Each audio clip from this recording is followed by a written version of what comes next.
அந்த ஃபார்மில் இந்த பக்கம் இருக்கிற அதாவது ரைட் சைடில் இருக்கிற ஃபஸ்ட்டு இதில் வந்து உங்களுடைய பிறந்த தேதி போடணும். ஆதார் கார்டில் என்ன பிறந்த தேதி கொடுத்துருக்கீங்க அதை வந்து முதல்ல போட்டுடணும்.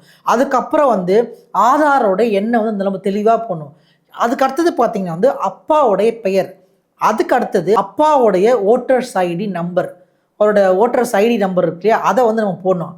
அதுக்கப்புறம் வந்து அம்மாவுடைய பேர், அம்மாவோடைய ஓட்டர் ஐடி இருந்தால் அந்த ஓட்டர் ஐடியோட நம்பர் போடலாம். அதுக்கப்புறம் வந்து உங்களோட ஒய்ஃபோ யாரோ அவங்களோட கணவரோ அவங்களுடைய வந்து ஓட்டர் ஐடி நீங்கள் இருந்தால் போடலாம். இந்த ஃபார்மில் பார்த்தீங்கன்னா வந்து மேலே இருக்குது நம்ம சொல்லிட்டு கீழே வந்தோம் அப்படின்னா வந்து இந்த பக்கம் ஒன்று இந்த பக்கம் ஒன்று இருக்குது. இப்போ இந்த இடத்துல 2ன்னு போட்டிருக்கு. இதில் என்ன ஃபில் பண்ணுன்றதை பார்த்துடலாம். இதில் வந்து ஃபஸ்ட்டு உங்களோட பேர் வந்து போடணும். அதுக்கப்புறம் வந்து அப்பாவோட பெயர் போடணும். என்ன உறவு முறை அப்படின்றத போடணும். தந்தையா அப்படின்றது தந்தை போடணும், இல்லை தாய்னா தாயின்னு போடணும். அதுக்கப்புறம் கீழே வந்தீங்கன்னா என்ன மாவட்டம்ன்றது போடணும். இப்போ சென்னையா, செங்கல்பட்டா, காஞ்சிபுரமா, என்ன மேட்டர்ன்றது அங்கே கீழே போடணும். அதுக்கப்புறம் தமிழ்நாடுன்றது போடணும். அது கீழே பார்த்தீங்கன்னா ஒரு 3 விஷயம் இருக்குது. சட்டமன்ற தொகுதி, பாகமெண், வரிசை எண். இந்த சட்டமன்ற தொகுதின்றது ஓட்டர் சைட்லேயே இருக்கும், பாகமென்றது ஓட்டர் சைடில் இருக்கும், சீரியல் நம்பரும் ஓட்டர் சைடில் இருக்கும். நீங்கள் ஓட்டர் சைடு எடுத்தீங்கன்னா மேலே சட்டமன்ற தொகுதியோட நம்பர் போட்டிருக்கோம்.